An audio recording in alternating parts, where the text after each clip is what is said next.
Que o nosso amado Redentor passe sobre nossas vidas dessa noite, que Ele possa transformar o nosso coração e nos alcançar, modificar a nossa vida e fazer com que a gente possa vivê-lo para a sua honra e glória. Meus amados, nós retomamos nessa noite a exposição do Evangelho de Lucas, e eu gostaria de convidá-los a que vocês abrissem a palavra de Deus no Evangelho segundo Lucas, no capítulo 6, e vamos atentar na leitura do verso 12 ao verso 38. Lucas capítulo 6, verso 12. Terminamos a nossa série de sermões sobre mordomia cristã. Está todo mundo já aí bem instruído na palavra de Deus, de como o Senhor quer que nós administremos os recursos que Ele, na sua misericórdia e graça, nos concede. Agora vamos voltar a atenção para o Evangelho de Lucas. E no capítulo 6, no verso 12 em diante, a palavra de Deus nos diz assim: naqueles dias, retirou-se para o monte a fim de orar, e passou a noite orando a Deus, se referindo a Jesus.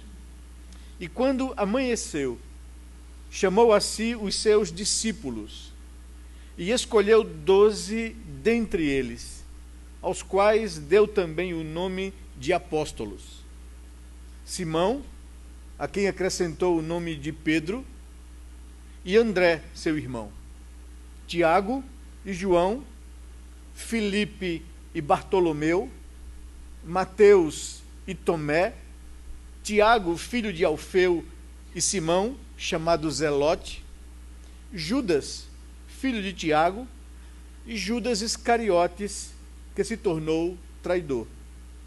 E descendo com eles, parou numa planura, onde se encontravam muitos discípulos seus, e grande multidão do povo, de toda a Judéia, de Jerusalém e do litoral de Tiro e de Sidom, que vieram para o ouvirem e serem curados de suas enfermidades.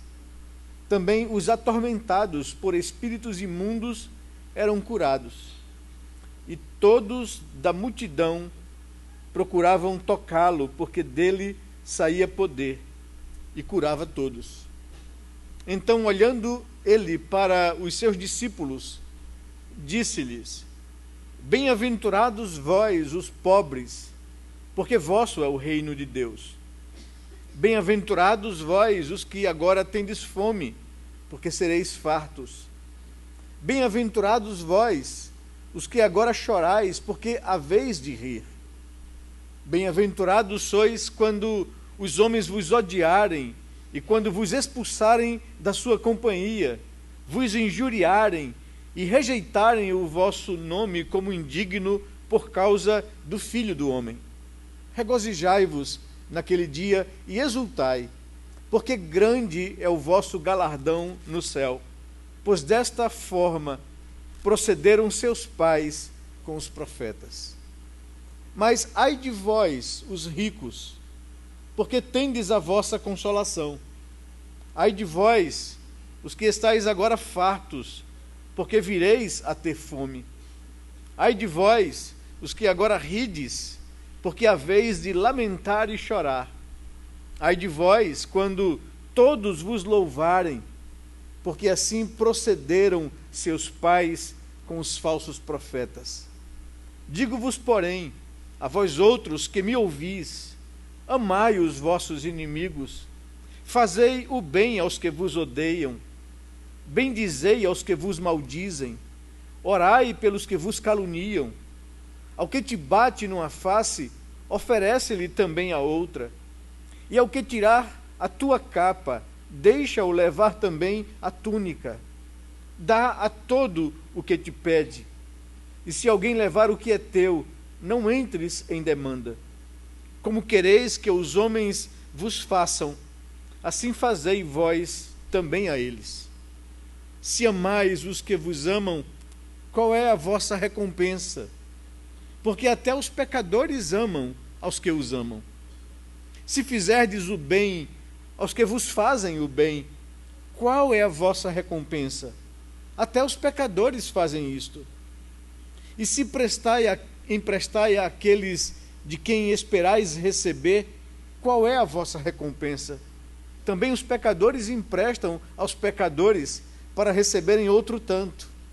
Amai, porém, os vossos inimigos, fazei o bem e emprestai sem esperar nenhuma paga. Será grande o vosso galardão e sereis filhos do Altíssimo, pois ele é benigno até para com os ingratos e maus. Sede misericordiosos, como também é misericordioso o vosso Pai. Não julgueis e não sereis julgados. Não condeneis e não sereis condenados. Perdoai e sereis perdoados. Dai e dar-se-vos-á. Boa medida, recalcada, sacudida, transbordante, generosamente vos darão. Porque com a medida com que tiverdes medido, vos medirão também. Vamos orar a Deus. Pai amado, nós te pedimos em nome de Jesus, que nos fale o coração pela tua palavra, que o teu Espírito tenha a liberdade, Senhor Deus, de abrir o nosso entendimento e aplicar essas verdades à nossa vida, desafiar-nos a compreendermos o que significa ser discípulo de Jesus. Nos desafie, Senhor Deus, a uma vida diferente, incomum, porque assim são caracterizados aqueles que são teus. Não permita que o nosso coração nos engane, a ponto de viver uma religiosidade não comprometida com uma vida transformada e diferente. Nos ajude a ter a vida de Cristo Jesus na nossa vida. É o que nós te pedimos em oração, no nome e no amor de Jesus, Pai. Amém, Senhor Deus. Amém. Meus amados irmãos, é um texto longo, mas ele é todo completo e todo encaixado. Não há nada aqui desassociado, ele não está falando de coisas diferentes. É um resumo que Lucas estabelece do Sermão do Monte aqui, e todo o Sermão do Monte expresso por Lucas aqui está envolvido naquilo que Jesus queria ou tinha no coração como intenção. Eu gostaria então de, juntamente com vocês nessa noite, buscar compreensão do texto, compreensão da vontade de Deus para as nossas vidas, o que Ele nos diz na palavra de que deveria caracterizar a nossa vida de discípulo, de seguidor de Jesus, de alguém comprometido com os seus valores, com o seu projeto de vida, com o seu reino, diferentemente das multidões. E vejam, é exatamente esse ponto que eu gostaria de chamar a sua atenção nessa noite comigo. Jesus faz uma distinção entre seguidores dele e seguidores dele. Ele faz uma distinção usando dois termos diferentes aqui para aquelas pessoas que vinham ouvi-lo. Ele fala de seus discípulos e ele fala das multidões. Hoje à tarde, ou pela manhã, um pastor amigo meu, a gente tinha conversado esse final de semana em algum encontro que tivemos aí de pastores no meio da semana, numa reunião, e ele disse: Cláudio, todos os dias eu passo pela Rua das Crioulas, e todos os dias eu tenho o maior prazer do mundo em olhar para o templo que vocês estão erguendo aí. Eu vibro no coração com o desafio que Deus tem colocado na igreja de vocês, no seu coração, no seu pastoreio. Então a gente conversou sobre isso tal, e hoje pela manhã, 5h40 da manhã, ele passa um recado no WhatsApp para mim.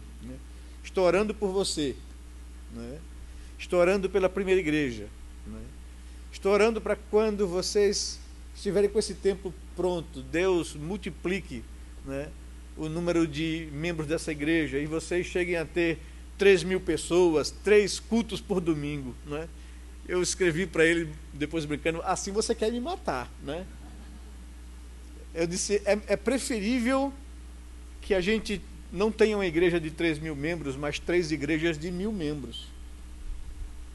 É preferível que a gente aprenda o que é multiplicar, para conseguir, de fato, pastorear e fazer discípulos. E eu gostaria de tomar a palavra de Jesus aqui, para que a gente possa entender que Ele chamou pessoas para perto de si, para discipular essas pessoas, para imprimir nessas pessoas o seu caráter, os seus valores, e fazer dessas pessoas seguidores comprometidos com Ele.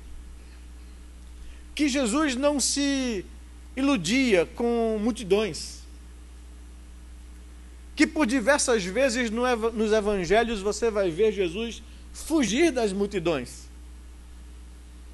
E aqui do verso 19 para o verso 20, Lucas não deixa isso muito claro, mas Mateus deixa. No texto paralelo do Evangelho de Mateus, ele diz que as multidões que vinham de todas as partes para receberem de Jesus algum favor, alguma cura, algum favor sobre as suas necessidades, estavam apertando Jesus, sufocando Jesus. E Jesus se retira, foge do meio das multidões e vai para o monte. E os seus discípulos seguem Jesus. E Jesus tem então um diálogo, se assenta para ensinar, e os seus discípulos se aproximam dele. Ele fugiu das multidões, e várias vezes ele fez isso. Porque diz o texto do Evangelho que ninguém precisava dizer para ele o que era o coração humano. Quando nós nos chegamos no livro de Atos dos Apóstolos, quando a igreja, depois da morte de Jesus, depois da sua ressurreição, de algumas aparições para os seus discípulos, ele havia feito uma promessa, que vocês não saiam de Jerusalém, até que do alto vocês sejam revestidos de poder. Esperem, para que sobre vocês venha o Espírito Santo. Sabe quantas pessoas esperaram a vinda do Espírito Santo? Vocês já perceberam isso na narrativa de Atos? 120 pessoas. E eu me pergunto, cadê aquelas multidões que apertavam Jesus, que iam atrás dele, para receber dele algum favor, as suas necessidades físicas, emocionais e espirituais? Cadê aquelas multidões? Jesus não se ilude com isso. E ele aqui no texto faz essa distinção. Eu gostaria então de discorrer com vocês. A primeira parte dessa narrativa fala da decisão que Jesus toma de separar 12 pessoas dentre os seus discípulos para investir na vida dessas 12 pessoas, para capacitar essas pessoas, para treinar essas pessoas, para estar com essas pessoas durante o tempo que ele tinha até a cruz. E ele passou 3 anos andando, ministrando, dormindo nas viagens, acordando com esses 12 e preparando esses 12 para que eles fossem o alicerce ou as colunas da igreja que iria surgir por causa da obra de Cristo, por causa do seu sacrifício na cruz. Diz o verso 12, que naqueles dias, e isso se dá no início do ministério dele, naqueles dias retirou-se para o monte a fim de orar, e passou a noite orando a Deus. Jesus passou a noite em oração, para buscar de Deus discernimento, para buscar de Deus direção, para buscar do Pai essa direção, para que ele pudesse escolher aqueles que iriam estar próximos a ele. Esse é o contexto do verso 12 ao verso 16.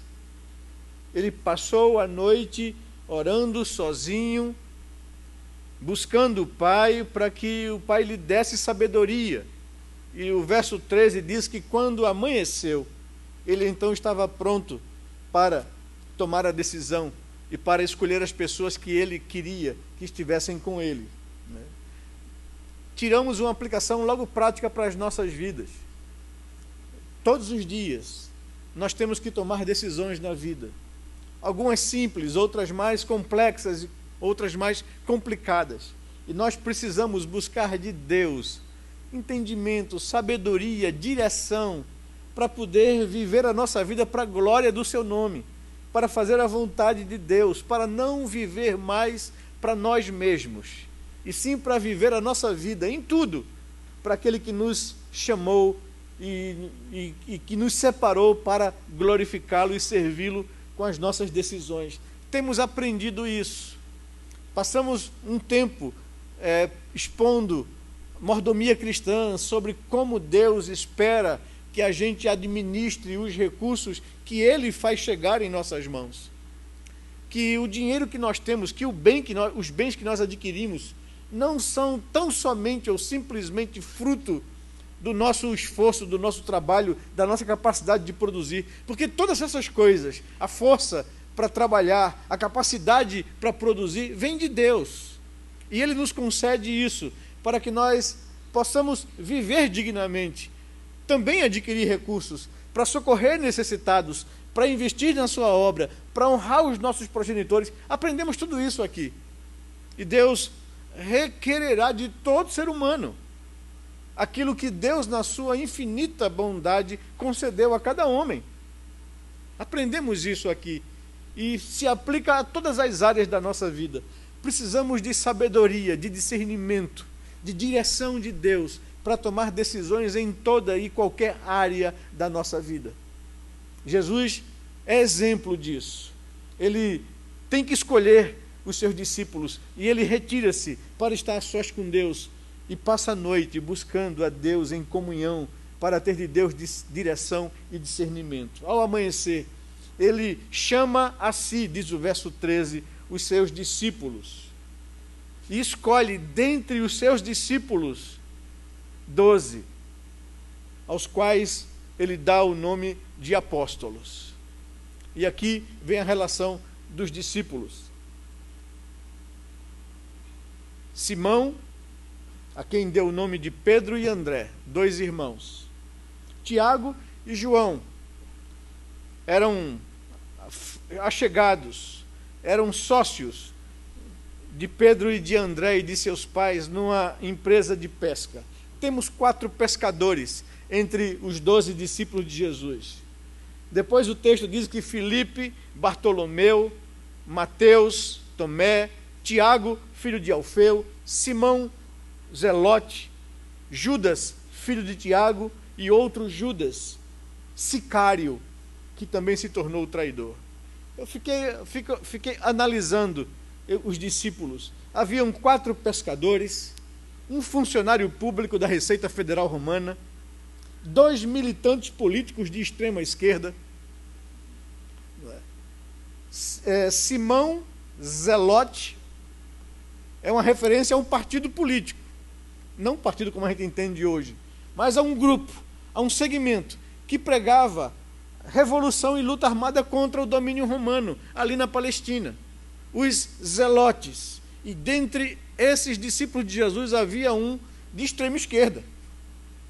E Judas, um sicário, que também era outro partido mais extremista ainda, que matava, que assassinava autoridades no meio das festividades da multidão. O sicário era alguém que matava pessoas com não é um canivete, mas um punhal, no meio dos ajuntamentos que havia em Israel, que havia em Jerusalém. Judas era um sicário, esse nome Iscariotes vem disso, e Simão era um zelote. E havia também um acadêmico, um racionalista, Tomé, que a mente dele era uma mente que, se não fosse provado por A mais B das coisas, eles não criam. Então eram pessoas diferentes, e isso nos ensina coisas também. Jesus nos chama e nós somos diferentes uns dos outros. Não há pessoas iguais, há pessoas diferentes aqui. E muitas vezes eu vejo gente se queixar de gente, né?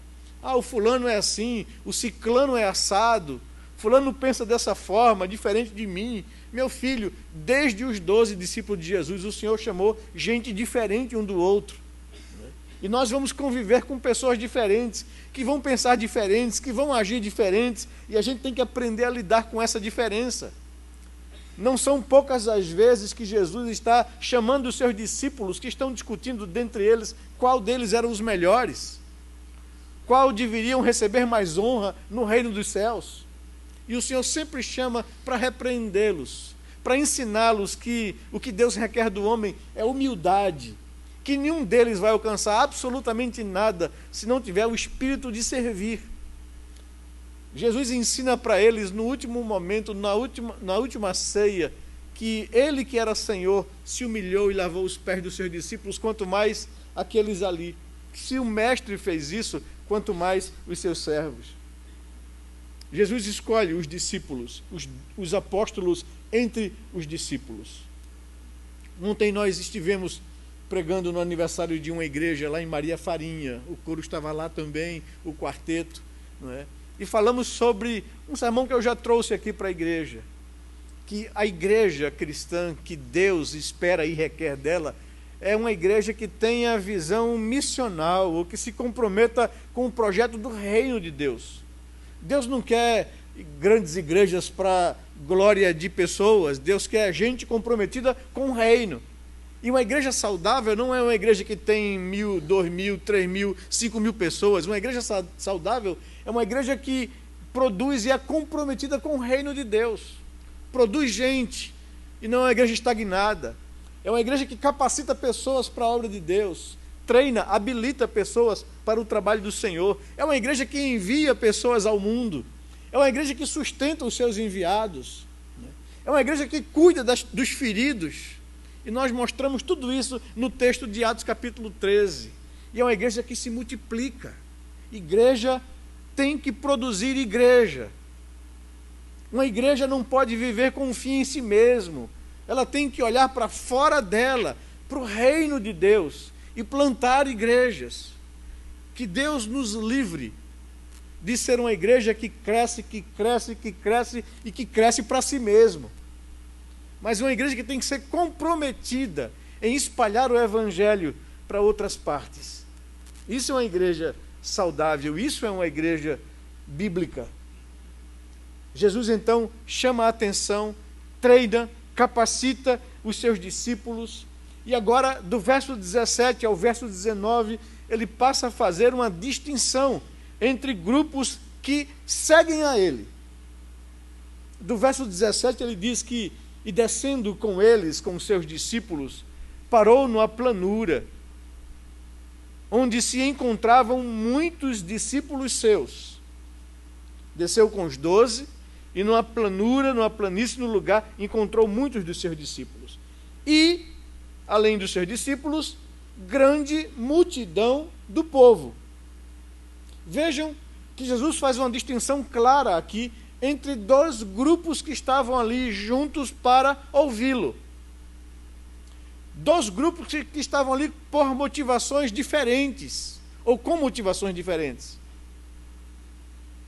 O texto, na tradução em português, não deixa claro, mas no verso 18 ele diz que vieram para ouvirem e vieram para serem curados de suas enfermidades.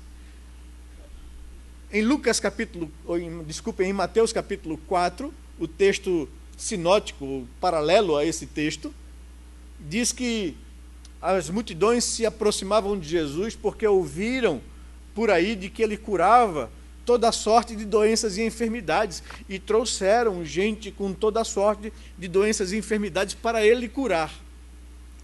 Pessoas com problemas físicos, paralíticos, pessoas com problemas emocionais, psicológicos, lunáticos, pessoas com problemas espirituais, possessos, endemoniados, e ele os curou a todos, diz o texto de Mateus capítulo 4.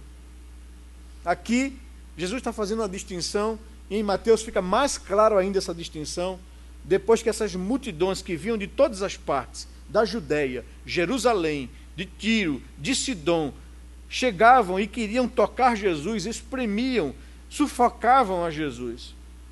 porque ele os curava a todos. E o texto aqui de Lucas, no verso 18, diz que também, além de seus discípulos, além de numerosas multidões, também atormentados de espíritos imundos eram curados por ele. A distinção aqui que o Senhor deixa claro e que passa a expor para os seus discípulos no Sermão do Monte, nas bem-aventuranças, é essa: vocês não devem me seguir por aquilo que eu posso proporcionar a vocês. O interesse de vocês deve ser por causa de Deus e da sua glória, e não por causa do que Deus pode nos proporcionar. Deus quer pessoas que lhe sigam por gratidão, por aquilo que Deus é, e não pessoas que lhe sigam pelo benefício que possa receber de Deus. Nós trouxemos uma pastoral no boletim desse domingo, que trata do culto a Deus. O que eu perco quando perco o culto? E eu gostaria que você refletisse nela com sinceridade de coração, para sondar os motivos que lhe trazem à igreja para cultuar. Se não for Deus, então nem vale a pena vir. É sobre isso que o Senhor Jesus tem falado aqui. Multidões seguiam a Jesus por aquilo que eles podiam obter dele. Mas os seus discípulos tinham uma outra motivação diferente. E aí então o verso 20 ao verso 23 passa a nos explicar isso. O texto fala, é muito resumido em comparação com o texto de Mateus. E eu falei para vocês, já expus aqui para vocês o texto de Mateus das bem-aventuranças, que há 4 bem-aventuranças que dizem respeito à minha atitude em relação a Deus. E há 4 bem-aventuranças que, como consequência disso, dizem respeito à minha relação com o meu próximo. As 4 primeiras bem-aventuranças falam da característica de caráter de um verdadeiro discípulo. Ele reconhece o seu real estado espiritual. Ele é um miserável espiritualmente falando. Ele não tem recursos com que negociar com Deus. Ele não tem nada o que oferecer a Deus. E o Senhor diz, bem-aventurado e feliz é a pessoa que reconhece esse seu real estado de miséria, porque dele é o reino dos céus. Nenhum homem herdará os céus sem essa consciência da sua miserabilidade. Nenhum homem chegará à salvação enquanto não for convencido pelo Espírito Santo de Deus de que não há nele mérito algum, que o que ele merece de Deus é condenação, mas o que Deus oferece é a sua misericórdia e graça. Bem-aventurado o homem que reconhece isso e chora e lamenta a sua condição. Arrependido, ele chora diante de Deus a sua incapacidade de cumprir e fazer a vontade de Deus. Esse homem será consolado pelo perdão da cruz. E aqui Lucas resume essas bem-aventuranças. Até se você tirar o texto do seu contexto, você vai pregar justiça social, você vai pregar salvação para pobres, você vai pregar aqui os oprimidos é que serão salvos pela misericórdia de Deus, e que os ricos e os que têm bens, esses não serão salvos. Muita gente tem pego esses textos fora do seu contexto para fazer esse tipo de teologia.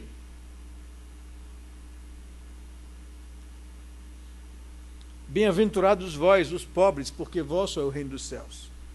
Se você tirar o texto do seu contexto, se você não fizer uma exegese bíblica comparando com os outros evangelhos que trazem a mesma narrativa do Sermão do Monte, você vai pegar esse texto, tirar ele da sua situação e aplicá-lo de forma equivocada, interpretá-lo de forma equivocada e levar pessoas ao erro, e fazer teologia em cima de equívocos interpretativos. O Senhor está falando de que a característica de caráter de um verdadeiro discípulo é alguém que foi convencido pelo Espírito Santo do seu real estado de miséria. É alguém que foi levado a arrependimento e lamento e choro diante de Deus.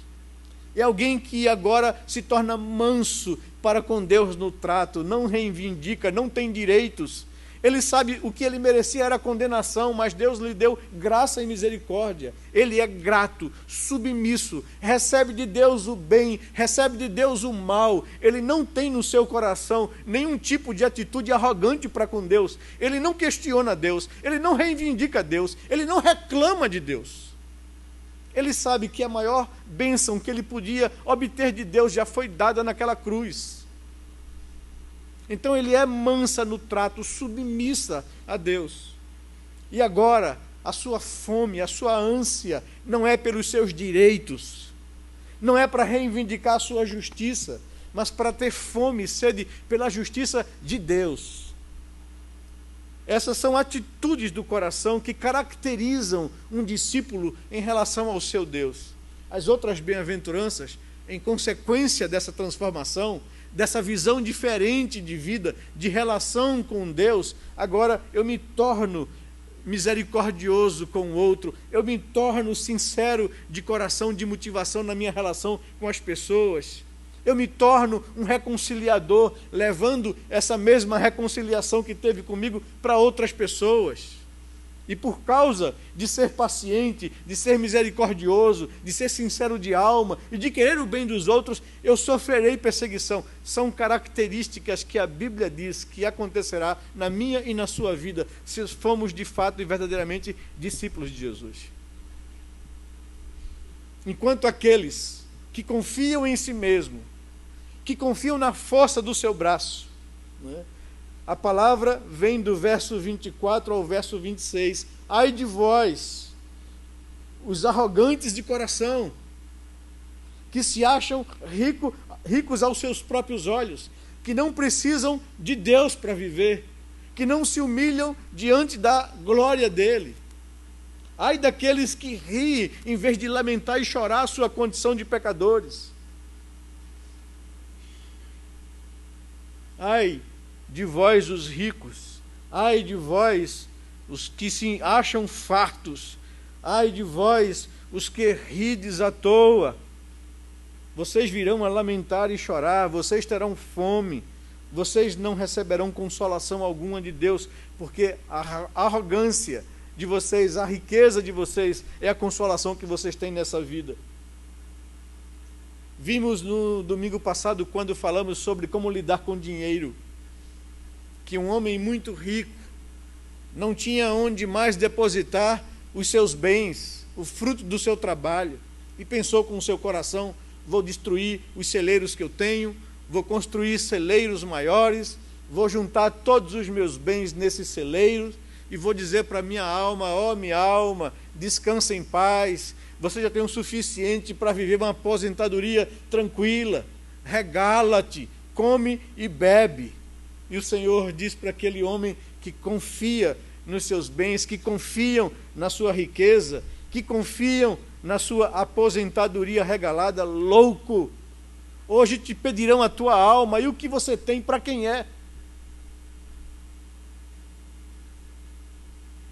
É disso que o verso 24 ao verso 26 está falando.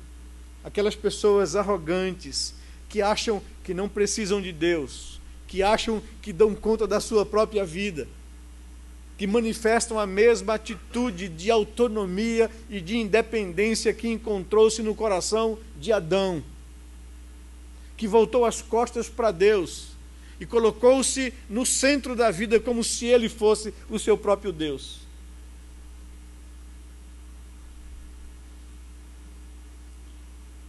A última bem-aventurança que Mateus fala e que Lucas colocou como única nessa consequência de uma vida diferente ao mundo é que a gente vai sofrer perseguição.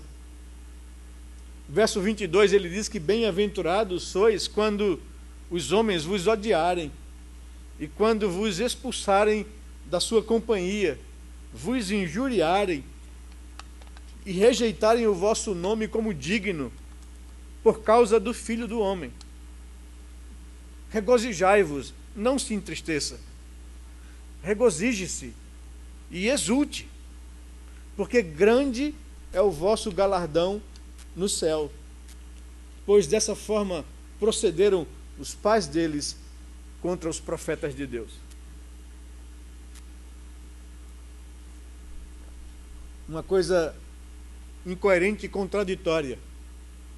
Quando o homem é transformado pela graça de Deus, quando o homem se quebranta e se humilha diante de Deus e reconhece que precisa de Deus para viver, quando o homem, em decorrência dessa vida transformada, passa a ter um relacionamento mais franco com o seu semelhante, passa a se preocupar com o outro e com o futuro do outro e com a vida do outro, sendo misericordioso com os pecadores como Deus foi misericordioso conosco, sendo sinceros de alma com eles e de coração e de motivações, sem viver uma vida como se fosse um jogo. Quando eles se preocupam em levar a reconciliação de Deus a essas pessoas, o que eles vão ter em troca é perseguição, é rejeição, porque eles vão incomodar, porque eles vão ser incomum, porque eles vão ser diferentes, e essa diferença incomoda. Jesus falou, em conclusão a essa exposição, lá pela pena de Mateus, que vocês são o sal da terra e a luz do mundo, e que a luz de vocês deveria brilhar para que os homens vissem a vossa diferença, vissem a vida de vocês. Vocês serão perseguidos.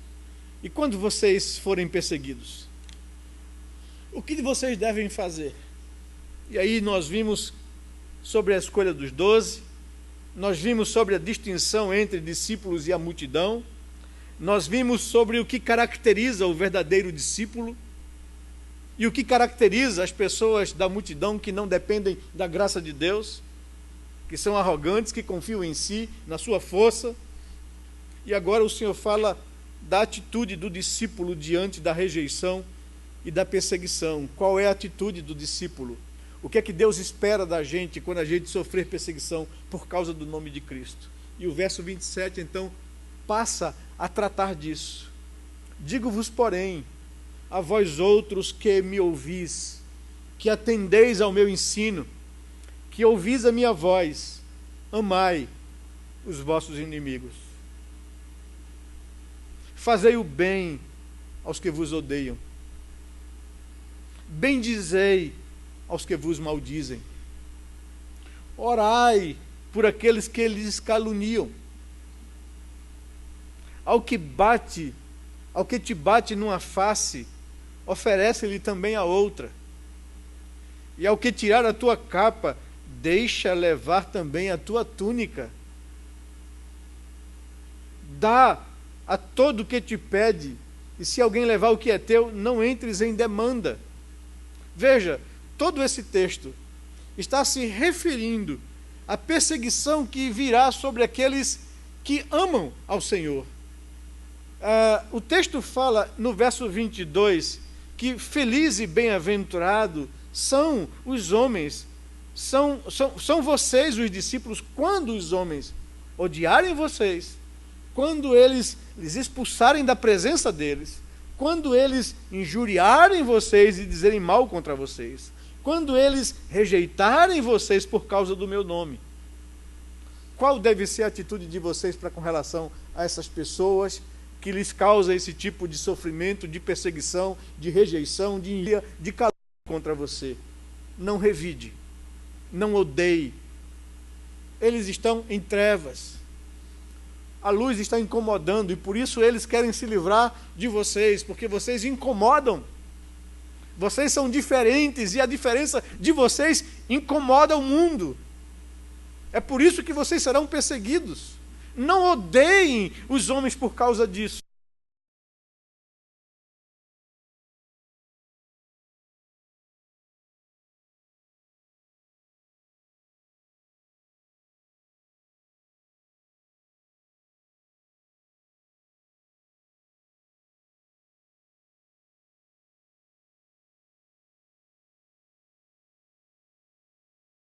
Parta para a agressão, acolha o sofrimento por causa de Cristo.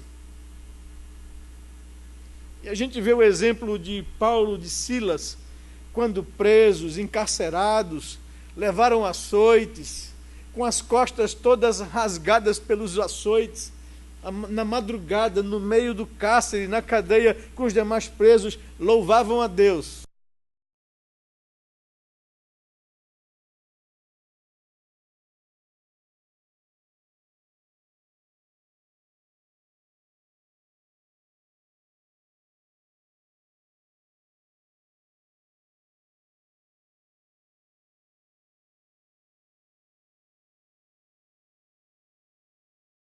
discípulo diante do sofrimento por causa de Cristo vai ser um instrumento usado por Deus para impactar a vida de outras pessoas.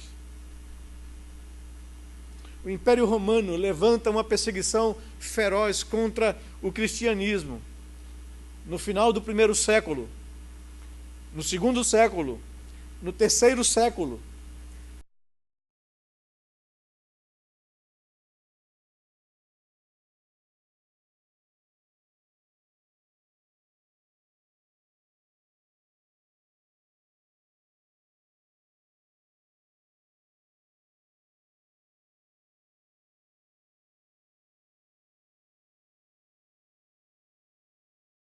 Deus só há um. E por causa disso foram odiados, foram perseguidos, foram dizimados. Pelo menos o Império Romano tentou fazer isso. Mas o historiador Joséfos, um judeu, que depois da perseguição e da destruição do templo de Jerusalém no ano 70, passou para o lado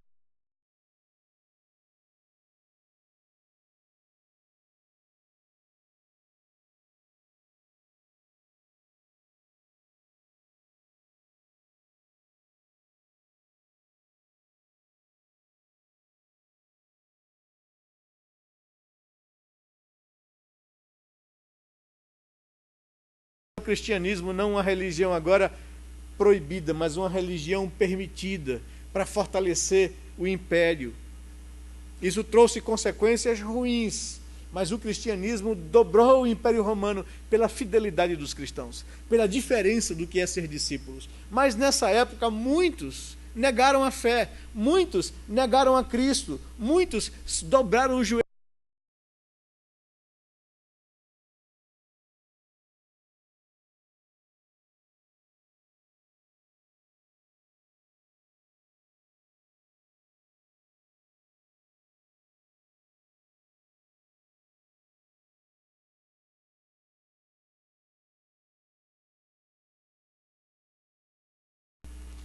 Desculpem, a primeira carta a Timóteo, Timóteo era pastor em Éfeso, e alguns maridos, alguns pais de família estavam pensando em Éfeso, com tanto ódio contra a perseguição romana, em pegarem armas para defender a sua família.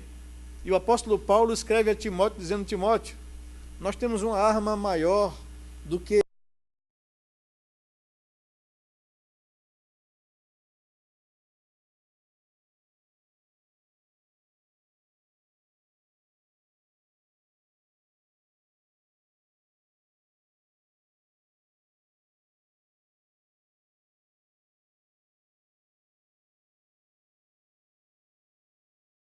tranquila e mansa. Vocês não conquistarão vida tranquila e mansa pegando armas para lutar contra o poder romano. Vocês nem condições disso têm. E Jesus está ensinando aqui: amai os vossos inimigos, fazei o bem aos que vos odeiam, bendizei aos que vos maldizem, e orai por aqueles que caluniam vocês. Se você sofrer afronta por causa do Evangelho,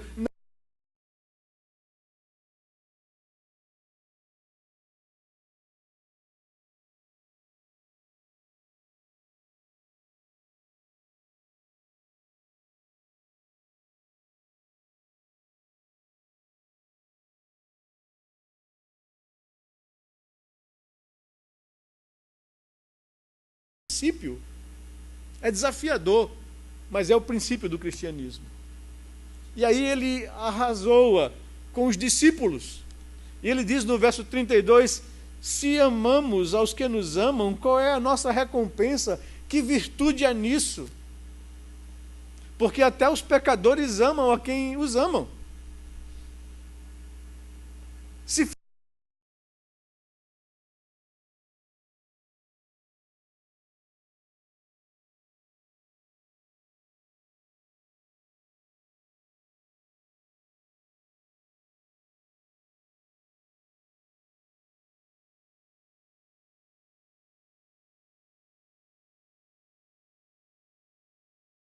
isso, acima disso, isso é ser cristão, isso é ser discípulo. E se emprestais aqueles de quem esperais receber, qual é a vossa recompensa? Os pecadores também fazem isso e até ganham algum dinheiro com lucro com isso. E aí ele diz no verso 25, esse é o princípio, amai os vossos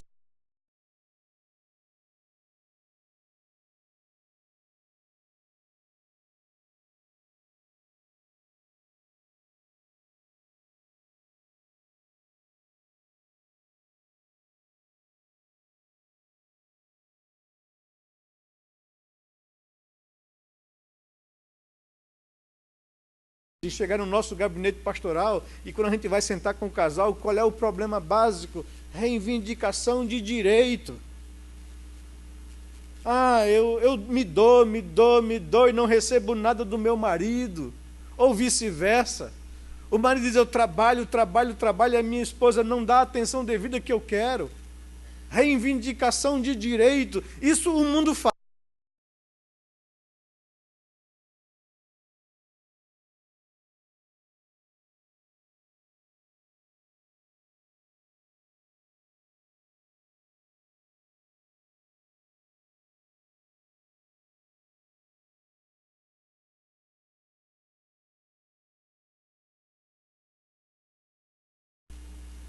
Esse é o choque do cristianismo. Ele morreu por nós, sendo nós o que éramos, pecadores.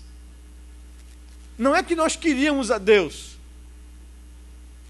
é que Ele nos amou, Ele nos atraiu, Ele deu a vida do seu Filho por nós. Esse é o padrão de Cristo. Ame, sem reivindicar.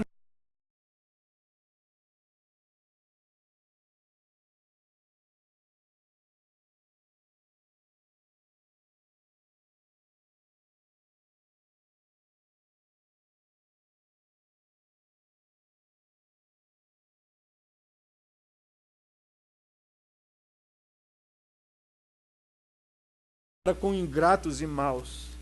Sede então misericordiosos, diz o verso 36, como também é misericordioso o vosso Pai. E aí, uma última sentença para fechar o ensino de Jesus, do verso 37 ao verso 38.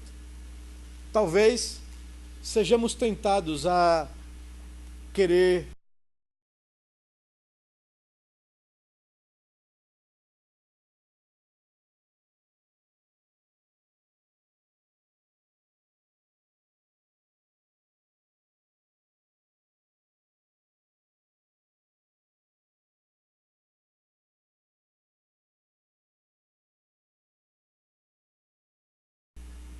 e não sereis julgados.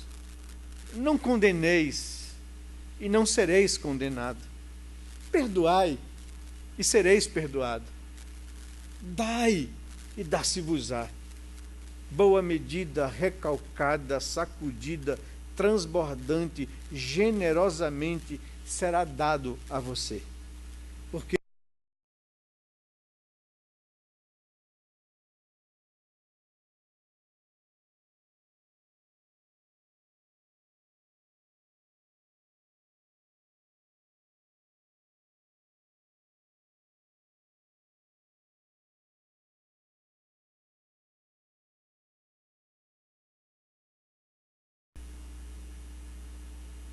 é isso que nos choca, porque muitas vezes, quando nos deparamos com a palavra de Deus, somos obrigados a refletir sobre o nosso coração, com a nossa intimidade. Será que eu sou de fato um discípulo de Jesus?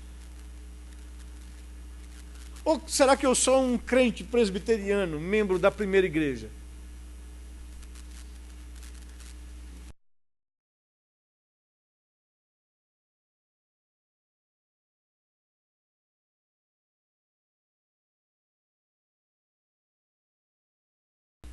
A sondar o nosso coração, e essa é a intenção de Jesus e o ensino dele aqui.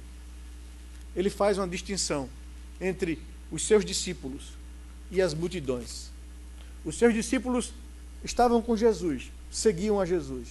As multidões também seguiam a Jesus, avidamente.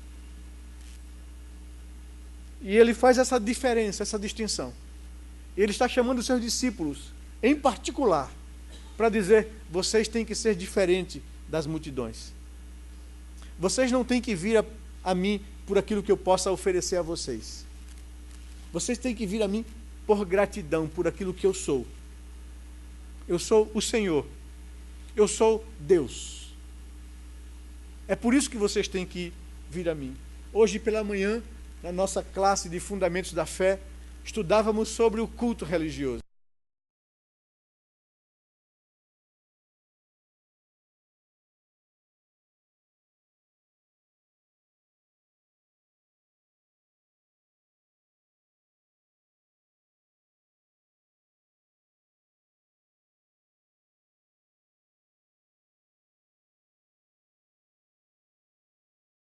Nós temos que nos esforçar para estarmos aqui por causa de Deus, para agradecê-lo, para louvá-lo, para cultuá-lo, para adorá-lo, para glorificá-lo por aquilo que Ele fez por nós da sua misericórdia. Ele nos salvou mesmo sendo pecadores, indignos do seu amor.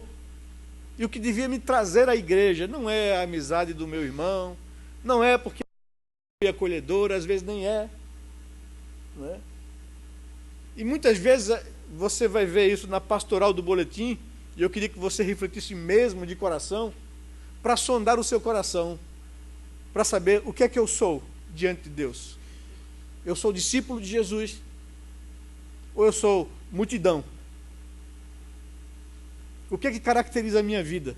O que é que me motiva a buscar a Deus e a vir à igreja? Que o Senhor tenha misericórdia e compaixão da nossa vida. Que o Senhor nos faça refletir com profundidade e sinceridade do nosso coração. Porque naquele dia, diz a palavra de Deus, muitos se chegarão diante dele dizendo, Senhor, Senhor, e ele vai dizer, eu não conheço você, mas Senhor, porventura, eu não fiz isso em teu nome, não fiz aquilo em teu nome, e ele vai dizer, nunca lhe conheci.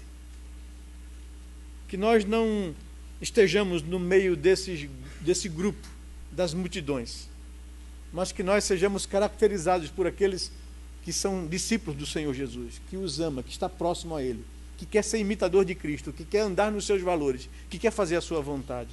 Que Deus nos dê a graça de que o Espírito Santo aplique essas verdades aos nossos corações. E eu queria desafiá-lo, não perca seu tempo, não devemos perder o nosso tempo, enganando o nosso próprio coração. A Bíblia nos diz que o nosso coração é corrupto e demasiadamente perverso. Não se deixe enganar pelo seu coração. Investigue a sua vida. Coloque a sua vida diante da palavra de Deus. Meça a sua vida pela palavra de Deus. Sou eu um discípulo, Senhor, ou estou agindo como a multidão? Me ajude, Senhor, a ser discípulo, a amar a tua verdade, a servir ao Senhor, a não viver a vida para mim mesmo, mas viver para aquele que me amou e se deu por mim. Ajuda-me, Senhor Deus, a colocar a minha vida em tuas mãos, para viver a minha vida para a tua glória. Vamos orar, queridos, vamos baixar nossa cabeça, vamos nos colocar diante do nosso Deus nesse momento agora.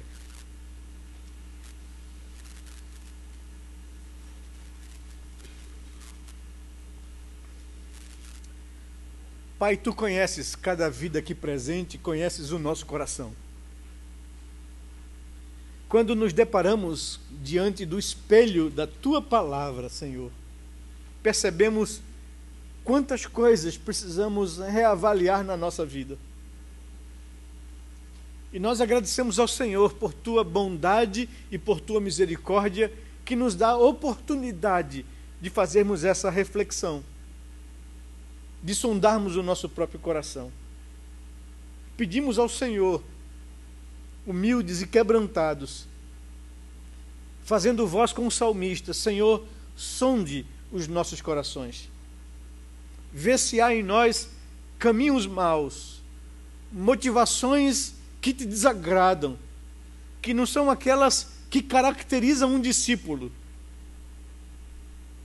Nos leve, Senhor Deus, a arrependimento, a confissão de pecado e culpa, a buscar do Senhor perdão. Nos ensine a ser como Cristo. Nos ensine, Senhor Deus, a amar o que o Senhor ama, a agir como o Senhor age, a ter a mente e o coração de Cristo Jesus. Obrigado porque o teu Espírito que habita em nós está nos moldando, nos levando a ser como Cristo, nos tornando parecidos com Ele, Senhor. Faz com que tenhamos um coração desarmado e pronto para ser trabalhado pelo teu Espírito. Santifica a nossa vida, transforma as nossas atitudes, muda os nossos valores. Faz com que possamos brilhar com a nossa vida para que o mundo veja Cristo em nós, ó Senhor Deus. Nos ensine a ser como Jesus, como nosso amado Redentor, como nosso Mestre, como discípulos, como seguidores dele. Queremos glorificar o seu nome com a nossa vida, Senhor. Por isso rogamos ao Senhor, nos lave e nos limpe com o sangue de Jesus. E transforme o nosso coração, mude o nosso comportamento, nos faça parecidos com Jesus. É o que nós te pedimos em oração, Senhor, em nome do teu Filho amado, a quem rendemos toda a honra, toda a glória e todo o louvor. Obrigado pela tua graça, porque ela é a causa de não sermos consumidos, Senhor. Obrigado por isso, em nome de Jesus. Amém, Pai amado, amém. Vamos ficar de